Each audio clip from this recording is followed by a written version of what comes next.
Hey everybody, I am so excited that you all are here. Welcome back to the porch.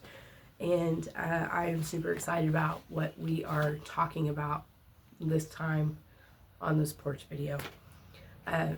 So, those that know me personally, and if you've paid any attention to, like, if you're on my Facebook page or whatever, you know I have a passion for our youth. And right now, y'all, I'm telling you, the youth right now are on fire. And if you sit back and just watch, they will amaze you. If you just let them take the reins and just go, they will amaze you. So just over the last couple of weeks, I've been able to do that and just kind of sit back and watch and pay attention and just see some of these kiddos just flourish. And all it takes is just giving them that little bit of room to know that they're, number one, they're in a safe space to be able to explore, how the different verses hit them versus how they hit me. Y'all, they don't have the same ideals that I do. They didn't grow up in the same world that I grew up in, or that most of you grew up in. They're living in a whole different world than we are. And it's part of realizing that we all need to take a step back and know that, y'all, God put them right here, right now for a reason. And they are living in the world that they're living in right now because God has something for them to do tomorrow and the next day and the next year and the next center. Like, He's got things for these kids to do. And it's super important for us to realize that and just kind of step back and, guide them, but let them figure things out and feel the things and learn the things and research the things out for themselves and question things and learn the answers. And we can't keep just spoon feeding them all the information. So one of the things that I have gotten to just sit back and witness is, number one, my own child. He's not a child now. He's growing up on me. He's 16, and he is realizing in little ways how God is using him to influence friends and influence situations. And getting to sit back and have a front row seat to watch that is one of the best things. And then this last Wednesday, for our youth group at church, we had a student takeover. And so let me just hit you all with some of the questions. So we let our entire Switch group come up with questions. And you're talking 6th graders, 7th graders, 8th graders, 9, 10, 11, 12th graders, all the way. And we had questions come from every age group. And then, so here's just a couple of the questions that were answered by our student panel. So they were asked questions on what does that mean to have free will, and why did He give that to us? If He already knows our plan, like His plan for us, why did He give us free will? How do you stay close to God? And then there were questions on evolution and the concept of time in the Bible. Y'all, those are deep questions. And then keeping the faith when you lose a loved one. That one is so close to so many of our students right now. And then what happens if you kind of wander away, and how do you come back to Jesus? And then can God save me if I start going down the wrong path? And how do I kind of recenter myself and come back to that? And how do you tell people about God? And what if your friends don't believe in God? How do you deal with that? And then, can you be a good person and not have a good relationship with God? And how does that look? And y'all, these are just some of the questions that all of our Switch kids came up with. And that's part of what I'm talking about, is if we just let them ask their questions, they're asking more than just surface questions. These are deep questions. And our students that were on the student panel, they picked the questions that they wanted to answer, and they had to come up with their answers. And they researched, and they come up with Bible verses to go with their answers. And y'all, when I'm telling you, the answers were just as deep and just as thought out as these questions. It was just amazing to sit back and be able to just watch. So here's just some of the verses that the kids came up with. So we've got John 6:37. We have 2 Peter 3:8. Jeremiah 29:11. Proverbs 3:6-5. 2 Peter 2:21. If you all go look those up, you'll be able to tell these kids put lots of thought into these answers. And then each kiddo on our panel was asked, what is a verse that you, like your go-to verse for trying to get through a hard time? And even these verses, their personal verses, were very well thought out. And it's not just like, oh, we flipped through the Bible and picked a verse. They know what these verses mean, and they know what they mean to them.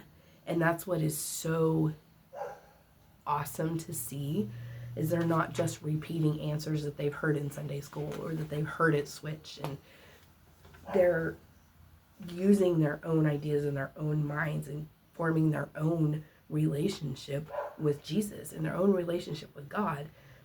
And that's very apparent when you just sit back and let them take control of that relationship. Y'all, it's awesome to watch. So some of their personal verses, we had Isaiah 41:10, we had Psalms 23:4, Matthew 10:32, and Romans 8:28. So like I said, I'm telling y'all, it wasn't just let's flip through the Bible and find a verse. It was these verses, you could tell, meant something to these kiddos.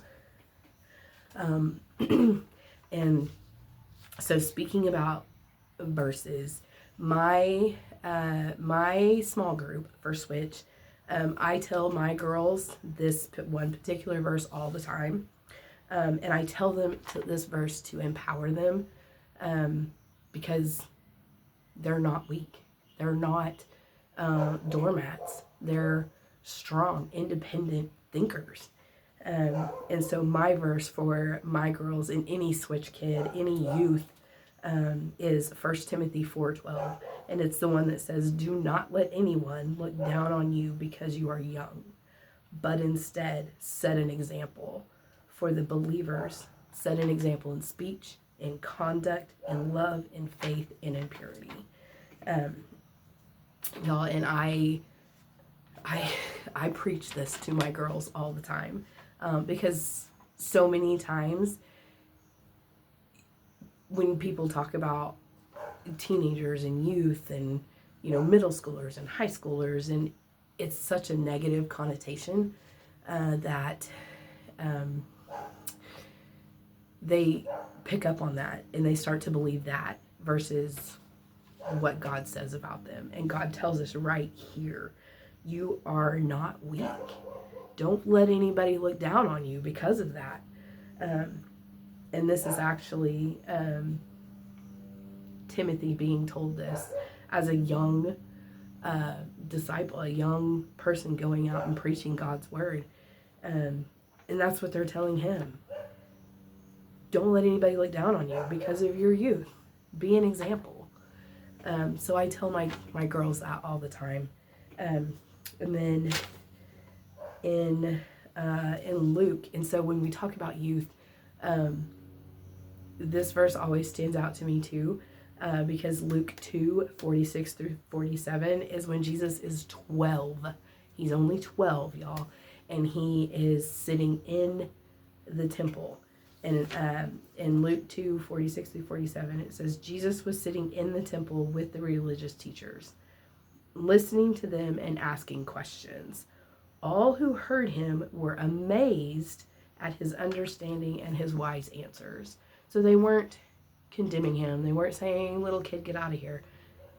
He was asking questions. And his wisdom that he had, granted, of course, yes, he is Jesus. He was Jesus. So he's going to have that wisdom. He's going to have that understanding. But our kids today have that if we will just encourage that. And I think that's one of the big keys, is encouraging these kids today. Give them the tools, give them the information, give them the tools to find the information, and then let them find it. Let them question, let them wrestle with it, let them read through it, let them find their verse, let them find their voice within God's word. And if we sit back and we watch and we guide, but let them take control of it, I'm telling you, the front row seat to that is the place to be. And if you ever get a chance to do that, it'll change your life. It'll change your life when you get to see the change in a child. And just when it waves over an entire youth group, from the littles to the old ones, y'all, I'm telling you, all of us leaders were just in awe the other night. It's amazing. One of the last verses that I want to share is Matthew 19:14. And that is when there were parents trying to bring children to Jesus, and his disciples were trying to run the parents off. In a way of trying to give Jesus a break, but Jesus stopped them, and he said, no. He said, let my children come to me, for the kingdom of heaven belongs to those who are like these children. And that, I mean, you can't get any better instruction from God, from Jesus, than that. Let my children come to me. And for me, that's a pretty stark instruction. That's my job. I'm to let these children come to him, and I'm not to stop them. I'm not to get in their way. I'm not to cause them to turn around because I've been discouraging or negative. It's my job to encourage that and be positive and bring them with me to Jesus. So that is, that's what we have for this week. We are on a break from Switch right now, which some of us are like, yes, we need a break. But then by week 1, where we're like, oh, I'm not going to be at Switch tonight. I have nothing to do on Wednesday night. And I miss my kids. I miss them all. I already sent my girls a message. I was like, I already miss you all like crazy. So it's going to be a rough summer, but we have lots of things planned to get together and just hang out with our kiddos. And I think that's important too. Just hang out with them and just let them take over. Let them be the kids that they are, and let them be who God has sent them right here, right now